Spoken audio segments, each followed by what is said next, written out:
الحمد لله الحنان المنان الذي خلق الإنسان وعلمه البيان والصلاة والسلام على رسوله سيد الإنس والجان وعلى آله وأصحابه ذوي الخير والإحسان أما بعد فأعوذ بالله من الشيطان الرجيم بسم الله الرحمن الرحيم ولا تهنوا ولا تحزنوا وأنتم الأعلون إن كنتم مؤمنين صدق الله مولانا العظيم وبلغنا رسوله النبي الأمين المتين المختار الكريم ونحن على ذلك من الشاهدين والشاكرين والحمد لله رب العالمين۔ بارگاہ رسالت معاب صلی اللہ علیہ وسلم میں درود پاک کا ہدیہ پیش کریں۔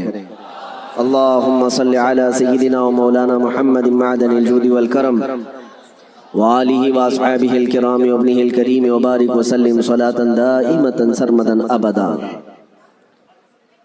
مرد حق باطل کے آگے مات کھا سکتا نہیں، مرد حق باطل کے آگے مات کھا سکتا نہیں، سر کٹا سکتا ہے لیکن سر جھکا سکتا نہیں۔ میرے عزیزوں، یہ روحانی اور بارونق منظر اور منبر نور پر جلوہ بار علماء میں اتنے جوشیلے علماء آپ کے پاس موجود ہیں۔ میری تقریر کی اب چندہ حاجت بھی نہیں ہے۔ نظامت اور شعر و شاعری کے جو شعلے ہیں میرے اندازے کے مطابق کافی دنوں تک آپ کو یہ گرم رکھیں گے۔ میرے عزیزوں، اللہ تعالیٰ تمہارا یہ جذبہ ہمیشہ سلامت رکھے۔ ہمارا ایک ہی مقصد ہے کہ اگر میرے مصطفیٰ کریم صلی اللہ علیہ وسلم کے نام پر ہمارا جوان بیدار ہو گیا تو اچھے اچھوں کی نیند ہم ہو ہی جائے گی۔ بس ہمیں جگانا ہی ہے۔ ہم نہ تلوار کی بات کرتے ہیں نہ بندوق کی بات کرتے ہیں۔ میری تقریریں اٹھا کر کے دیکھ لیں، جن لوگوں کو تکلیف ہے اور ہماری امیج ایک کٹرواد کی طرح پیش کرتے ہیں، ان سے میں کہتا ہوں کب میں نے بم بارود کی بات کی ہے، کب میں نے گولی بندوق کی اور تیز نیزے تلوار کی بات کی ہے؟ کبھی اپنے نوجوانوں کو یہ تمام چیزیں پکڑنے کی بات ہی نہیں کی۔ پھر بھی آپ کو خوف اتنا کیوں ہے؟ پھر بھی آپ کو ڈر اتنا کیوں ہے؟ ہاں، اتنی بات ہے کہ میں یہ ضرور کہتا ہوں کہ ہمارے نبی پاک صلی اللہ علیہ وسلم کے غلاموں کے ہاتھ میں کنکری بھی آ جائے تو بہت قیمتی ہوتی ہے۔ ہاں، ہم نہ تلوار کی بات کرتے ہیں نہ بندوق اور بم بارود کی بات کرتے ہیں، لیکن میرے عزیزوں، دل سے اور سینے سے نکلنے والی باتیں اس سے بھی زیادہ طاقتور ہوتی ہیں۔ یہ دنیا جانتی ہے، یہ دنیا جانتی ہے، اور اسی وجہ سے پورا کربلا کا واقعہ پیش آ گیا۔ آپ کبھی سوچ سکتے ہیں کہ ایک طرف نواسہ رسول امام عالی مقام جو بغیر جنگ کے ارادے سے اپنے گھر سے نکلے ہیں، اپنا مختصر سا خاندان لے کر کے نکلے ہیں، لیکن جب وہ کوفہ آنے والے تھے بیچ راستے میں آپ کو روکا گیا۔ آپ کے قافلے میں آنے والوں کی تعداد مختلف بتائی گئی ہے روایات میں۔ مسعودی کی روایت میں 135 لوگ تھے امام حسین کے ساتھ، اور دیگر روایات کے مطابق 82 لوگ تھے، 82 لوگ، عورتیں مرد سب ملا کر۔ شہید ہونے والوں کی تعداد 72 ہے، لیکن 72 ہو کہ 82 ہو کہ 135 ہو، ان کا راستہ روکنے کے لیے پہلے 1000 کا لشکر آیا، پھر اس کے بعد 4000 کا لشکر آیا، پھر اس کے بعد کل ملا کر 22000 کا لشکر آیا۔ یہ کون سا کمپیر کر کے تو دیکھیں، ایک آدمی کو روکنے کے لیے 2 ہوتے، 3 ہوتے، 4 ہوتے۔ 80 لوگوں کو روکنے کے لیے اگر 22000 لوگ لگتے ہیں تو عقل آج بھی تسلیم نہیں کر پاتی۔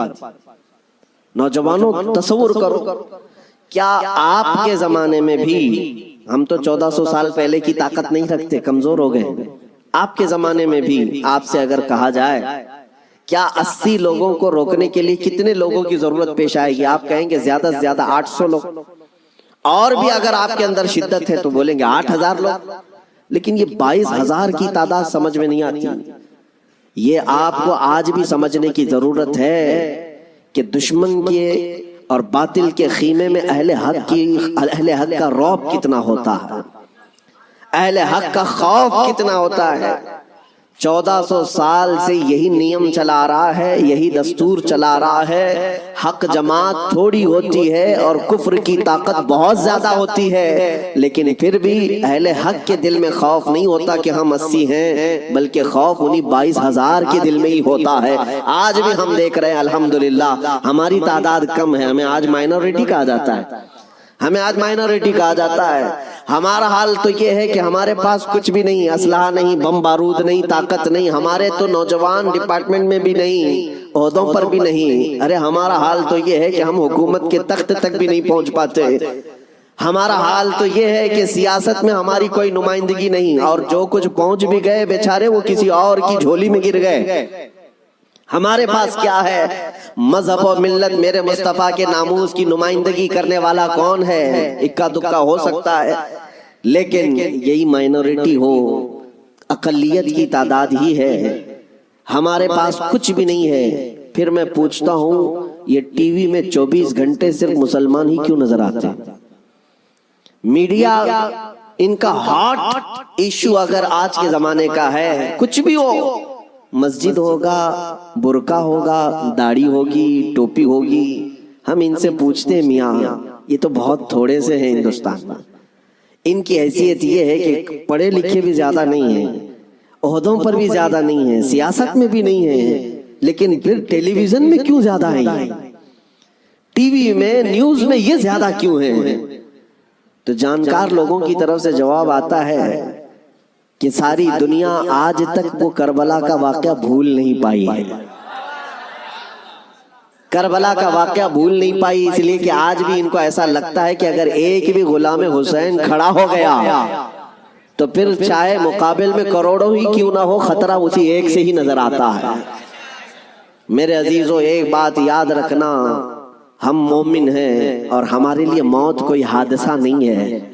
ہمارے لیے موت حادثہ نہیں، بلکہ امام حسین نے ہمیں یہ سبق دیا ہے، موت ہمارے لیے شہادت ہے. اگر حق کی راہ میں کٹ گئے، مر گئے، تو یہ ذلت نہیں، عیب نہیں، بلکہ رہتی دنیا تک مولا تمہارے نام کا یہ اعلان فرماتا ہے کہ اسے اب کوئی مردہ نہ کہے. جو اللہ کی راہ میں مر گیا اب اسے مردہ بھی کہنے کو منع کر دیا گیا. اس لیے یہ تصور ہمارے پاس ہے الحمدللہ. اور ایک بات اور بھی میں آپ کو بتا دوں، دنیا کو اگر آج کسی بات کا سب سے زیادہ خوف ہے تو کیا ہے؟ اقبال نے کہا تھا انگریز ہمیں ہزار توڑنے کی کوشش کرتے رہے، مارنے کی، کاٹنے کی، جلا وطن کرنے کی، حکومتیں چھیننے کی، لیکن اخیر میں تنگ آ کر کے کیا کہتے ہیں جانتے ہو؟ انگریزوں کی زبان سے نکلے ہوئے الفاظ کی ترجمانی اقبال کرتا ہے. یوں کہتا ہے شاعر مشرق، یہ فاقہ کش موت سے ڈرتا نہیں ذرا. مسلمانوں کے بارے میں انگریز یہ کہتے ہیں یہ فاقہ کش ہے. فاقہ کش کا مطلب ہے بھوکے رہتے ہیں، کھانے پینے کو ان کے پاس ہے نہیں، لیکن معاملہ یہ ہے یہ فاقہ کش موت سے ڈرتا نہیں ذرا. ہاں، موت سے ڈرتا نہیں ذرا، روح محمدی اس کے بدن سے نکال دو. وہ انگریزی کہتے ہیں کہ روح محمدی نکالو اس کے بدن سے. ان کے کپڑے چھین لو، ان کی جائیدادیں قرق کر لو، ان کے بچے مار دو، ان کی حکومتیں چھین لو، کچھ نہیں ہونا ہے ان کے ساتھ جب تک ان کے سینوں میں عشق محمدی ہے. یہ پھر جمع ہوتے رہیں. دنیا اس نقطے کو سمجھتی ہے میرے عزیزوں، اس لیے ہمارا وناش کرنے کی جو بات کرتے ہیں، یہ ان کی جب باتیں سنتا ہوں تو ہنسی بھی آتی ہے، مذاق بھی. یہ اپنے گوفے میں بیٹھ کر کہتے ہیں کہ ہم 2 سال کے اندر پورے اسلام کا وناش کر دیں گے، ختم کر دیں گے. میں اکثر یہ کہا کرتا ہوں ان کو اپنے بدن کی کھجلی مٹانا نہیں آتا. اتنے دین اسلام اور اس کی حقانیت کو مٹانے کی بات کر جاتے ہیں. عزیزان گرامی، آپ تمامی حضرات کربلا ابھی سنے ہوئے ہوں گے. عشرہ مجالس میں آپ نے شرکت کی ہوگی، مولا حسین کی داستان کربلا سنی ہوگی. اس کے بعد اب جو آپ کو درس لے کر کے کھڑا ہونا ہے وہ کیا ہے؟ وہ فاضل بریلوی امام اہل سنت احمد رضا خان نور اللہ مرقدہ سے سنو. آپ نے یہ میسج دیا تھا، خوف نہ رکھ رضا ذرا، تو تو ہے عبد مصطفیٰ. خوف نہ رکھ رضا ذرا، تو تو ہے عبد مصطفیٰ، تیرے لیے امان ہے، تیرے لیے امان ہے. یہ ہم سب کے لیے میسج ہے. اگر آپ کو یہ لگتا ہے کہ میں مدینے کے تاجدار کا غلام ہوں تو خوف کو نکال کر پھینکو، کچھ نہیں ہونا ہے. یہ پھانسی کے پھندے، یہ جیل کی سلاخیں، یا تلواروں کی چمک، یا گولیوں بارود کی باتیں، یہ سب ہمارے لیے میرے عزیزوں موت کا ڈر نہیں بتا سکتی، اس لیے کہ حضرت مظفر حسین کچوچوی رحمۃ اللہ علیہ نے ایک بات فرمائی تھی، جب ان کو قید کیا گیا تھا جیل میں، تب انہوں نے کہا تھا مظفر کو مقید نہ سمجھ اے سیاد، میری اسیری بھی سنت آبائی ہے، ہمارا قید ہونا بھی ہمارے آبا و اجداد کی سنت ہے۔ اس لیے میں جس جگہ جاتا ہوں نوجوانوں سے ایک ہی بات کا خطاب کرتا ہوں کہ اپنے سینوں سے خوف نکالو، ڈر نکالو، اور اس بات کا یقین تم سے زیادہ کس کو ہے کہ ہمارا رازق اللہ ہے، اس سے زیادہ کون اس دنیا میں یقین رکھتا ہے؟ آپ ہیں، مومن ہیں، اللہ کی ذات پر یقین ہے آپ کو، ہمارے دانے دانے کا رازق اللہ ہے، اور ہماری ہر سانس کا مالک اللہ ہے۔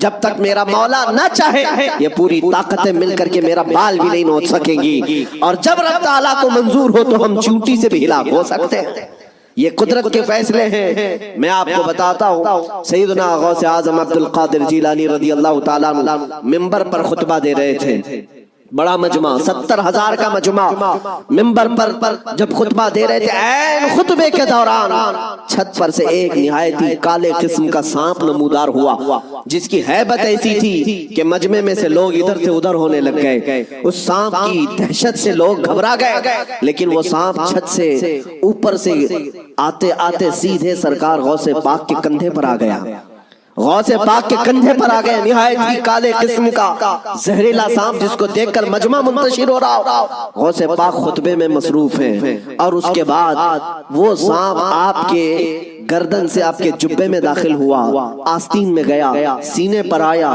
دوسرے آستین میں گیا، گردن میں آیا، اس کے بعد تھوڑی دیر کے بعد وہ واپس ادھر ہی گیا۔ غوث پاک کے ایک جملے میں بھی لغزش نہیں ہے، خطبہ جس طرح چل رہا تھا اسی طرح چلتا رہا، اور اس کے بعد اس سانپ نے فصیح عربی میں آپ سے کلام کیا، کہا ہے عبد القادر میں آزمائش کے لیے آیا تھا، اس سے پہلے میں نے کئی لوگوں کو آزمایا، ان کے یا تو زبان میں لکنت آ گئی، یا تو پیر ہل گئے، یا تو پھر اپنا بیان چھوڑ دیا، لیکن تمہارا حال تو یہ ہے کہ ایسا لگتا تھا کہ تمہارے جسم پر کوئی چیز آئی نہیں۔ غوث پاک رضی اللہ تعالیٰ عنہ مسکرائے، خطبہ جاری رکھا۔ لوگوں نے پوچھا غوث پاک سے کہ یہ کیا تھا، اتنا بھیانک سانپ آپ کے جسم پر آیا، آپ کے جسم پر کوئی جنبش بھی نہیں، لغزش بھی نہیں۔ سرکار غوث پاک رضی اللہ تعالیٰ عنہ مخاطب ہوتے ہوئے ارشاد فرماتے ہیں، میرا نام عبد القادر ہے، میں قادر کا بندہ ہوں۔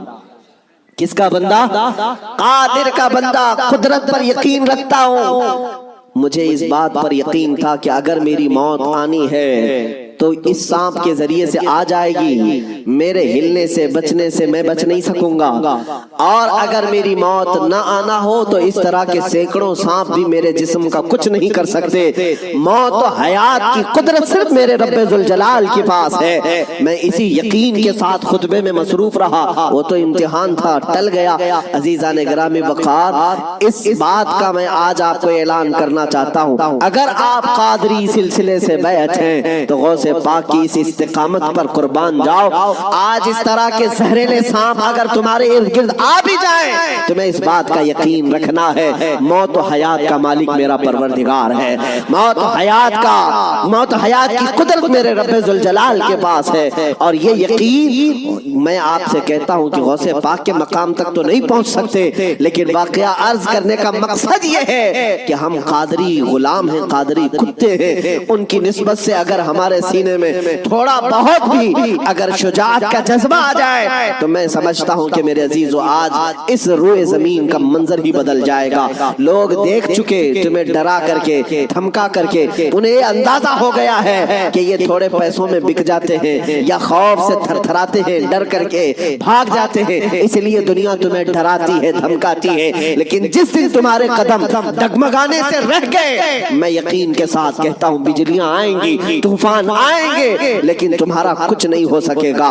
اللہ کریم تمہارے استقامت پر مدد نازل فرمائے گا. اس لیے کہ قرآن میں وہ کہتا ہے ان الذین قالوا ربنا اللہ ثم استقاموا تتنزل علیہم الملائکہ. بے شک جو لوگ اللہ کو یہ کہتے ہیں کہ ہمارا رب ہے اور پھر اس پر جمے رہتے ہیں، مولا فرماتا ہے ان کی حفاظت کے لیے مولا فرشتے نازل فرماتا.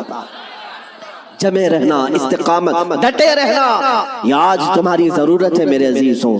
طوفان آئیں گے، آندھیاں آئیں گی، لیکن یہ نہیں ہے کہ تم میدان چھوڑ کر بھاگ جاؤ. دیکھو موت تو آنی ہے، کسی ہاسپٹل کے بیڈ پر آئے گی یا گھر کی چٹائی پر آئے گی، کہیں نہ کہیں آنا ہے، یا کسی حادثے میں یا کسی بیماری میں. لیکن اگر قسمت سے موت اس حال میں آئے کہ میں میرے نبی کا پرچم بلند کر رہا ہوں، نبی پاک کی عزت کی بات کر رہا ہوں، اور اگر اس حال میں موت آئے تو اس موت کا کیا کہنا. میرے عزیزوں، بزرگوں نے فرمایا جو ناموس رسالت پر مر جاتا ہے، روح نکلنے سے پہلے وہ اپنے سرانے پر مصطفیٰ کریم کا دیدار بھی کرتا ہے. نبی پاک صلی اللہ تعالی علیہ وسلم کا دیدار کرے گا.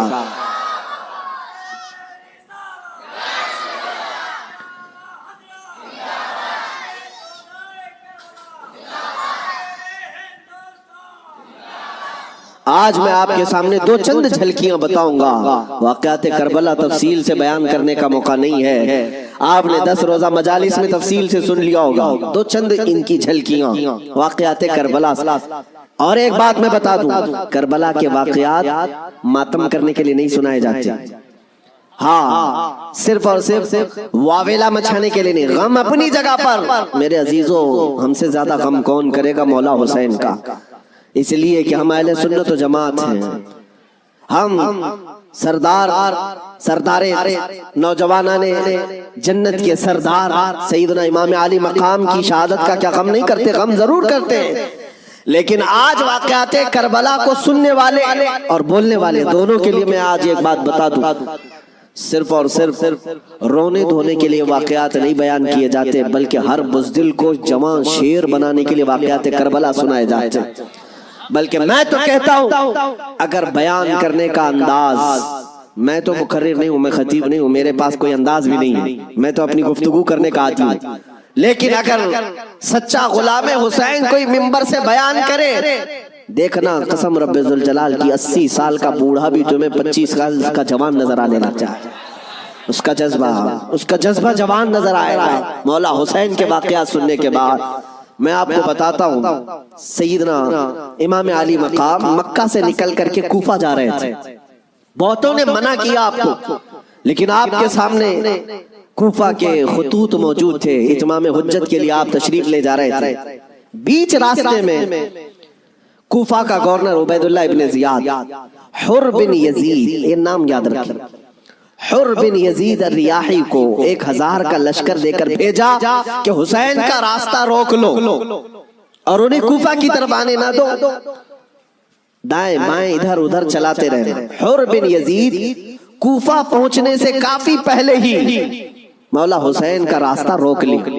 توجہ چاہتا ہوں، حر بن یزید کس کی طرف سے آیا؟ وہ سپہ سالار تھا، یزیدی فوج کی طرف سے آیا، 1000 کا لشکر لے کر آیا. لیکن جب وہ آیا مولا حسین کے پاس، راستہ روک لیا اور کہا ہم آپ کو کوفہ جانے نہیں دیں گے، آپ بغاوت کر رہے ہیں وقت کے خلیفہ امیر المومنین یزید سے. ان کے ذوم باطل میں یہی تھا.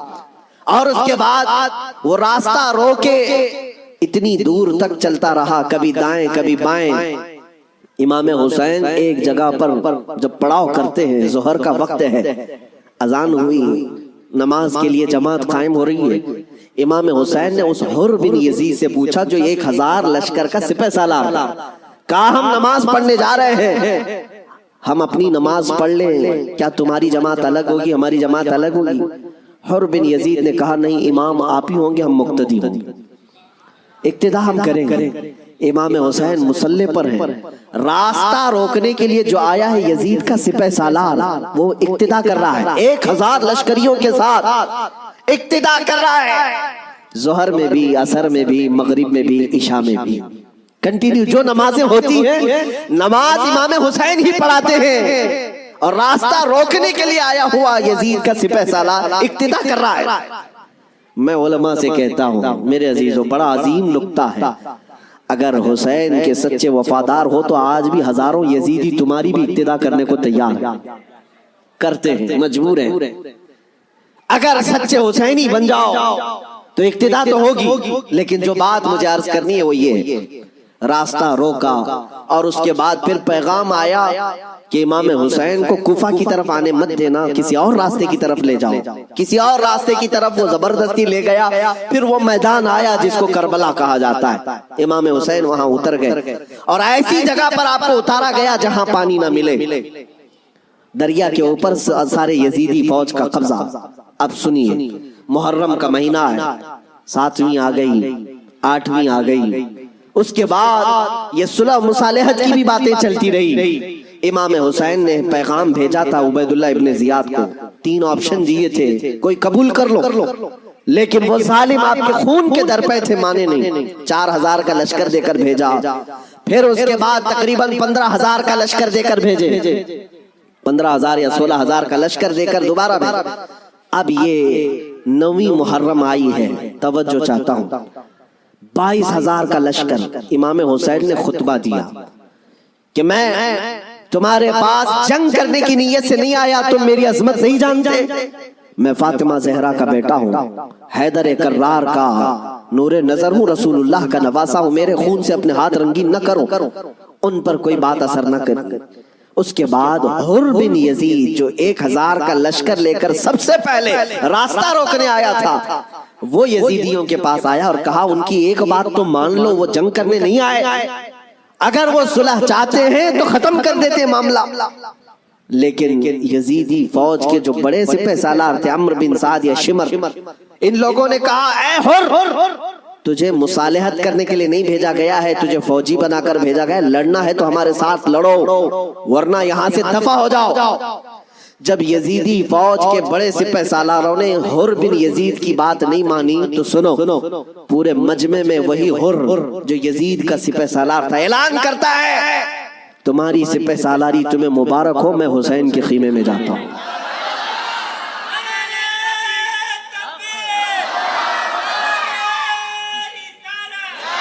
توجہ، حر بن یزید نے کہا مجھے اب نظر آ رہا ہے کہ حق اور حقانیت حسین کے خیمے کی طرف ہے، مجھے جانے دیں۔ ان لوگوں نے کہا تم جا سکتے ہو۔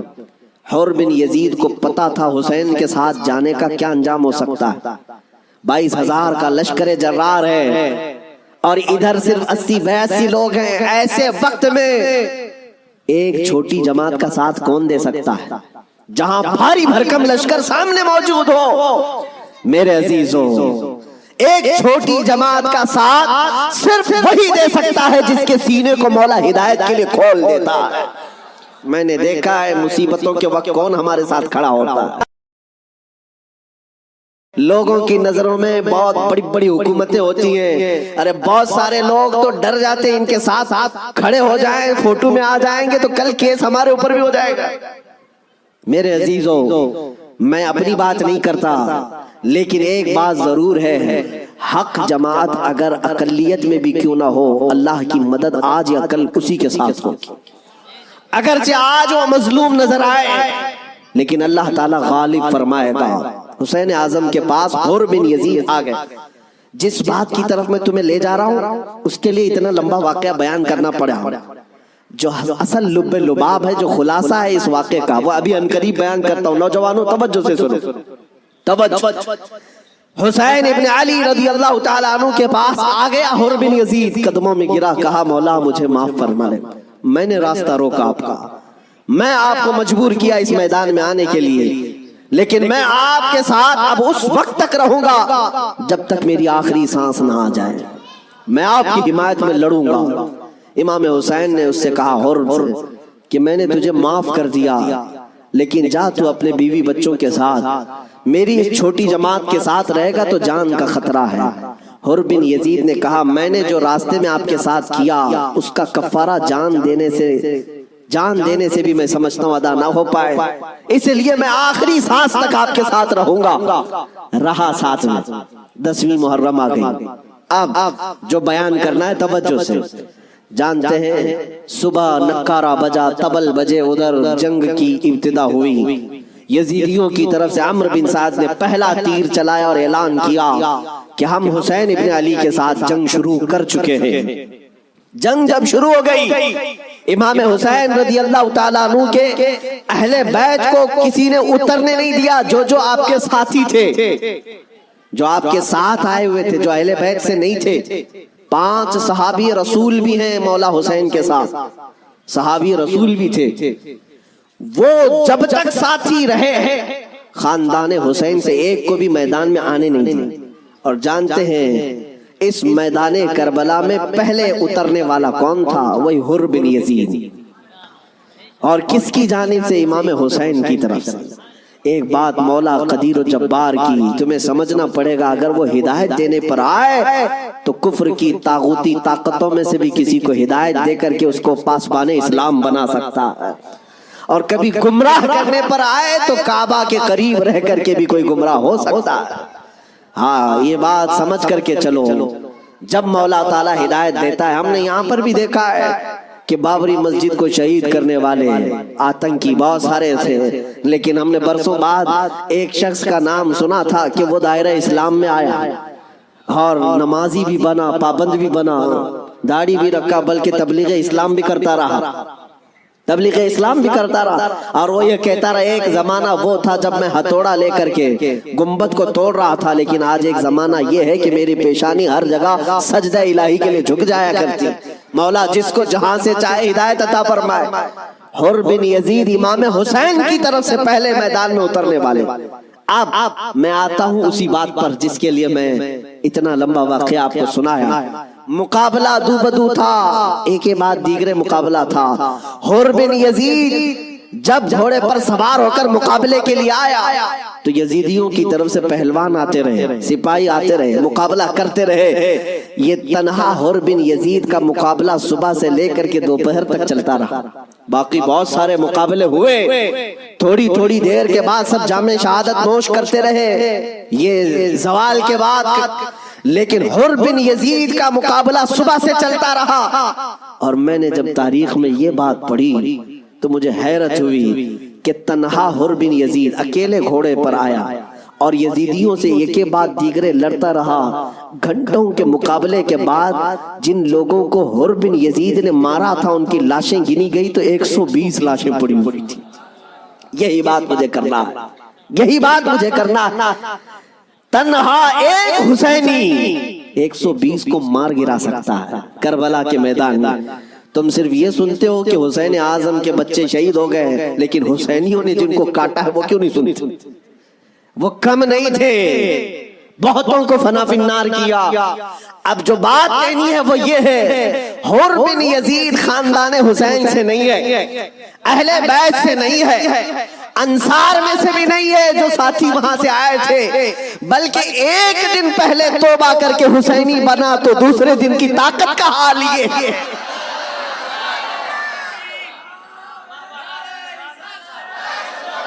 اب بات سمجھ میں آ گئی، بات سمجھ میں آ گئی۔ ایک دن کا حسینی 120 پر بھاری ہو سکتا ہے، تو جو بچپن سے حسینی ہے وہ ہزاروں پر ضرور بھاری ہوگا، کیوں نہ بھاری ہوگا۔ اعلیٰ حضرت فاضل بریلوی رضی اللہ تعالیٰ عنہ نسبت قادریت پر فخر کرتے ہوئے کہتے ہیں، کیا دبے جس پہ حمایت کا ہو پنجہ تیرا، شیر کو خطرے میں لاتا نہیں کتا تیرا۔ عزیزان گرامی، نسبت قادریت پر جب اتنا فخر ہے تو نسبت حسینی پر کتنا فخر ہو۔ مولا حسین کی نسبت نے اچھے اچھوں کو جوان کر دیا، اور ان کے سگے بھتیجے امام قاسم نے، جانتے ہو عمر کیا تھی امام قاسم کی؟ یہاں بیٹھے ہوئے اکثر لوگ عمر میں بڑے ہوں گے بہت سارے، 19 سال کی جوانی تھی، 19 سال کی جوانی۔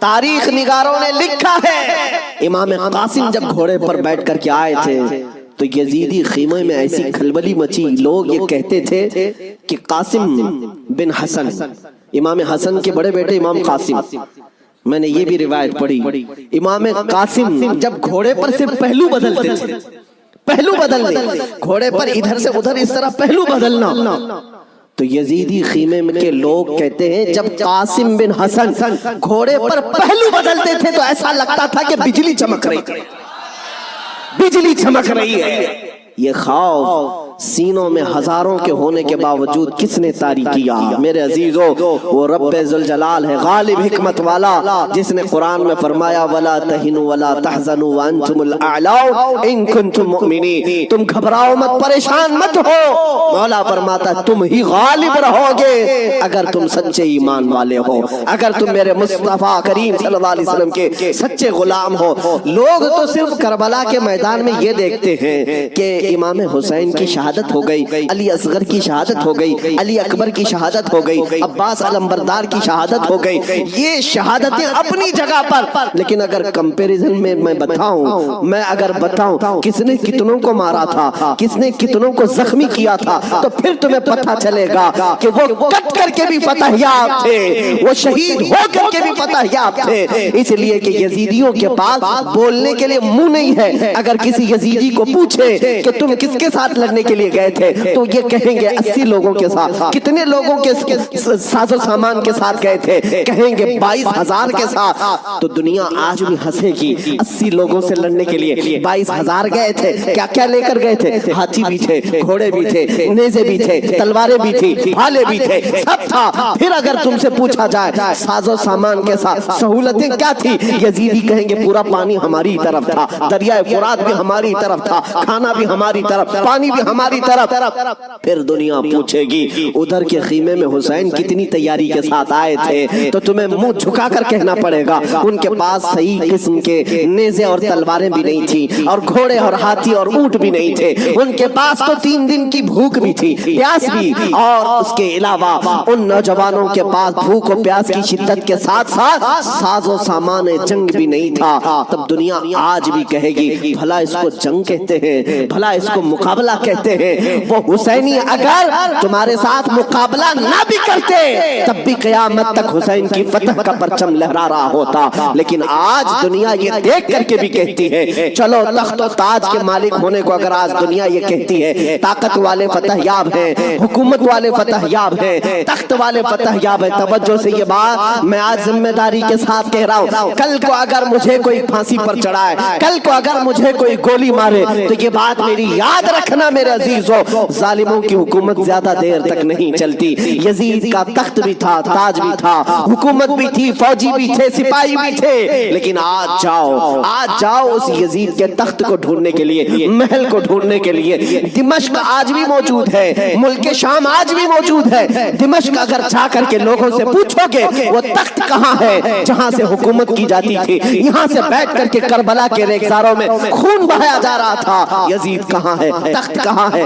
وہاں دمشق کے رہنے والے شاید تمہارا ہاتھ پکڑ کر کے لے جائیں گے ایسی جگہ پر جہاں پورے دمشق کا کچرا پھینکا جاتا ہے، جہاں پورے دمشق کی گندگی ڈالی جاتی ہے، اور لوگ کہیں گے یہیں پر یزید کو دفن کیا گیا تھا۔ تم ناک پکڑ کر کے بھاگ آؤ گے، وہاں پر کھڑے نہ ہو سکو گے جہاں یزید کو دفن کیا گیا تھا۔ تاج بھی نہیں، تخت بھی نہیں، فوج بھی نہیں، اور ذریت اولاد بھی نہیں، اور پھر آؤ کربلا کے میدان میں، پھر آؤ عراق کی سرزمین پر، یہاں کسی سے جا کر پوچھنا، سنا ہے 1400 سال پہلے یہاں ایک جنگ ہوئی تھی، کربلا کا میدان تھا، رسول کے نواسے خاندان اہل بیت کے ٹکڑے کر دیے گئے تھے، انہیں جامِ شہادت پوش کرنا پڑا تھا، وہ میدان کہاں ہے؟ میرے عزیزو، کربلا کا کوئی بھی آدمی تمہارا ہاتھ پکڑ کر لے جائے گا اور کہے گا اے عزیز یہاں وہ میدان نہیں ہے، یہاں کوئی ویرانگی اور صحرا نہیں ہے، آؤ تمہیں لے جاتے ہیں، اور لے جا کر کے ایسی جگہ کھڑا کرے گا جہاں سے تمہاری نظر اٹھے گی تو سونے سے قلعی کیا ہوا لہراتا ہوا پرچم حسین تمہیں آج بھی اس بات کا اعلان کرے گا، شاہ اسد حسین، بادشاہ اسد حسین۔ جانتے ہو بہت سارے بچے، بہت سارے نوجوان کسی نہ کسی شخصیت کو اپنا آئیڈیل بناتے ہیں بچپن سے۔ الحمدللہ میں یہ تحدیث نعمت کے لیے کہہ رہا ہوں، اللہ میری ماں کو سلامت رکھے، جن سے میں نے واقعات سنے ہیں تو خالد بن ولید کے سنے تھے، اور ہمارے آئیڈیل جو بزرگ ہیں اس میں مولا امام حسین ہیں، ہم نے ان کو آئیڈیل بنایا ہے، آپ بھی بنا لو، اس لیے کہ ان لوگوں کو جس نے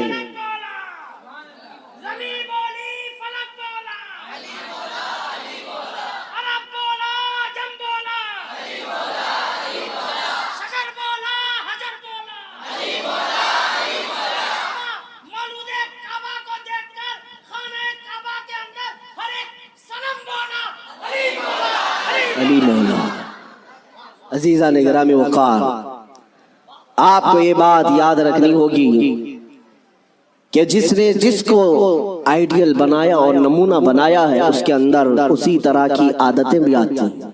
اسی لیے میرے آقا صلی اللہ علیہ وسلم نے ارشاد فرمایا اپنی صحبتیں ڈھونڈ کر کے بناؤ، دوست بھی بناؤ یا کسی کے پیچھے چلو تو پہلے دیکھ لو۔ یہ آج میں بچوں سے کہتا ہوں، تم گلیمر کی دنیا میں جن لوگوں کے پیچھے بھاگتے ہو، سمجھتے ہو کہ یہ ایکٹر سٹار ہے، اس کے پیچھے بھاگنا ایک فیشن ہے، بھاگتے رہو گے ایسے گڑھے میں گر جاؤ گے جہاں سے نکلنا ہی مشکل ہے۔ ہم نے دیکھا ہے ان دنیاوی مکاروں اور عیاروں کے پیچھے بھاگنے والے نوجوان کبھی سکھ سے نہ رہ سکے، اور ان کی حیثیت کیا ہے؟ فلموں میں آ کر کے تھرک کر کے ناچ کر کے مجرے دکھا کر کے اگر لوگ یہ سمجھتے ہیں کہ یہ بہت بڑے سٹار ہیں، میرے عزیزو ذرا حسن بکھرنے تو دو، بڑھاپا آنے تو دو، اور جب پھر جھریاں پڑ جائیں، کمر ٹیڑھی ہو جائیں، تو پھر ہم دیکھتے ہیں کتنے فین ہیں تمہارے۔ لیکن مجھے یقین ہے مولا حسین کا غلام 80 سال کا بھی ہو جائے تو اس کے فین کی کمی نہیں ہوتی، اس کے فینز کم نہیں ہوتے۔ اور ہم نے اپنی زندگی میں حضور تاج الشریعہ کو دیکھا، میرے عزیزوں، دیکھا ہے آپ حضرات نے، حضرت کی عمر تقریباً 70 کے اوپر تھی، 74 سال کی عمر میں، اور بال پورے سفید ہیں، 2 لوگ پکڑ کر کے چلاتے ہیں، لیکن ہم نے دیکھا ہے جس طرف سے گزر جائے لاکھوں صرف ایک جھلک دیکھنے کے لیے بے قرار۔ ان نوجوانوں سے پوچھو، دنیا تو فلم سٹاروں کے پیچھے بھاگتی ہے اور تم 70 سال کے اوپر اس بزرگ کو دیکھنے کے لیے بےتاب ہو، بے قرار ہو۔ اور حد تو یہ ہے میرے عزیزوں، نہ ان کے آنے کا کوئی پرچار، نہ سوشل میڈیا کا زمانہ، نہ فیس بک، واٹس ایپ اور انسٹاگرام میں ہے ان کے آنے کی جانے کی خبریں، نہ ان کے جلسوں کی خبریں ہیں، لیکن پھر بھی آپ نے دیکھا کہ پورا زمانہ ٹوٹ پڑتا تھا۔ وہ جب جہاں گئے، یہی کی بات نہیں ہے، میں حضرت کے ساتھ مصر میں بھی دیکھا، اور حج میں نے الحمدللہ پہلا حج حضرت کے ساتھ کیا۔ طواف کے بعد وہ سادے لباس میں اتر کر کے نیچے اپنی کار میں بیٹھنے کے لیے آ رہے ہیں، ویل چیئر پر ہیں، لیکن ایسے لوگوں کو میں بھاگتے ہوئے دیکھا جو ہندوستانی بھی نہیں، پاکستانی بھی نہیں، بنگلہ دیشی بھی نہیں، ترکی کی عورتیں اور ترکی کے مرد آپ سے مصافحہ کرنے کے لیے، دیکھنے کے لیے بھاگتے ہوئے پیچھے تک آئے۔ میرے عزیزو، ترکی میں جمال کم نہیں، ترکی میں خوبصورتی کم نہیں، ہر آدمی گورا ہے، ہر آدمی خوبصورت ہے۔ اگر کوئی یہ سمجھتا ہو کہ حضور تاج الشریعہ کو لوگ اس لیے دیکھنے کے لیے آتے تھے کہ نہایت ہی رنگ کے آپ حسین و جمیل تھے، میرے عزیزو، ترکیوں کے پاس حسن ہے، شامیوں کے پاس حسن ہے، مصریوں کے پاس حسن ہے، لیکن ان کو بھی ہم بے تاب و بے قرار دیکھا ہے، ہم نے دیکھا ہے۔ اسی وقت ہم نے، میرے پڑھنے کا زمانہ تھا، ان ترکیوں سے میں نے پوچھا تھا، وہ صحیح طریقے سے عربی بھی نہیں جانتے اور صحیح طریقے سے انگلش بھی نہیں جانتے، لیکن ٹوٹی پوٹی جو بھی ان کو عربی آتی۔ ہم نے پوچھا ان کو جانتے ہو، ان کو جانتے ہو، ان کو ملنے کے لیے تم دوڑے آئے؟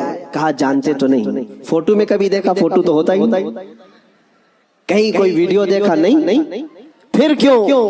کہتے ہم نے طواف میں بیٹھے بیٹھے دیکھا، ان کی طرف ہمارا دل کھینچا جا رہا تھا۔ میرے عزیزو، جو حسین اعظم کا غلام ہو، غوث پاک کا سچا غلام ہو، مولا کریم اس کے چہرے میں یہ کشش رکھتا ہے، چاہے وہ 80 سال کا ہو یا 90 سال کا ہو، وہ دنیا کو اپنی طرف کھینچ لیتا ہے، وہ کھینچ لیتا ہے۔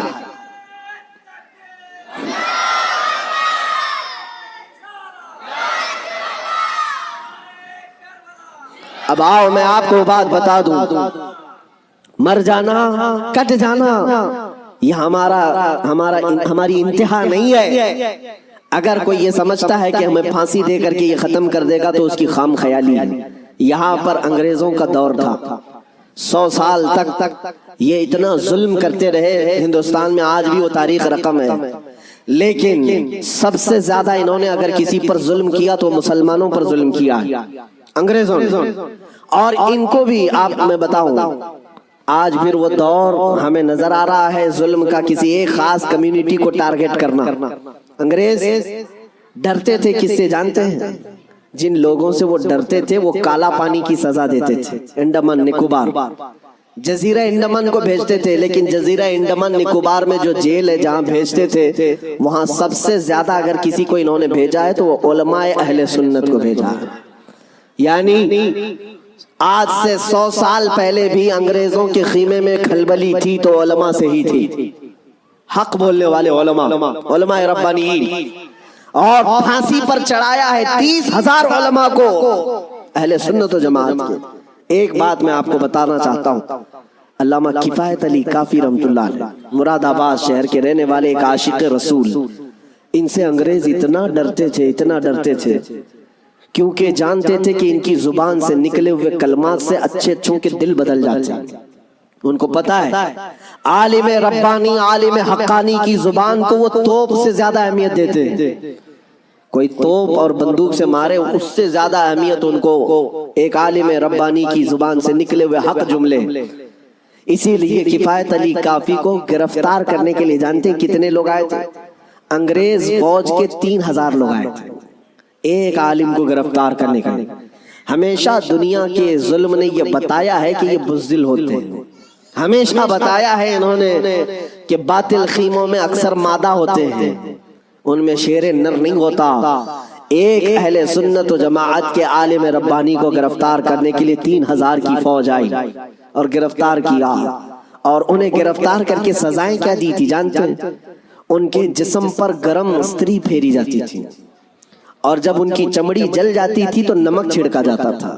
یہ کفایت علی کافی رحمۃ اللہ علیہ تقریباً 1 ہفتے تک انہیں سزائیں دی گئی، اور پھر کہا جانے لگا کہ تم فتویٰ بدل لو، تم اپنی باتیں بدل لو، ہم اپنی حکومت میں تمہیں اہم عہدہ بھی دے دیں گے اور ماہانہ وظیفہ بھی جاری کر دیں گے۔ مگر وہ کفایت علی کافی عاشق رسول تھے، بازار مصطفیٰ میں بکا ہوا غلام پھر کسی انگریز کے ہاتھ میں کیسے بک سکتا ہے؟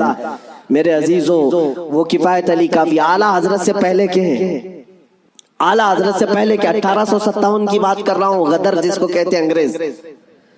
اس وقت کفایت علی کافی سے کہا ان لوگوں نے، آپ نے کہا میں اپنے جملوں کو اور اپنی زبان کو بدل لوں، وہ بھی میرا دین اتنا ہلکا اور سستا نہیں ہے۔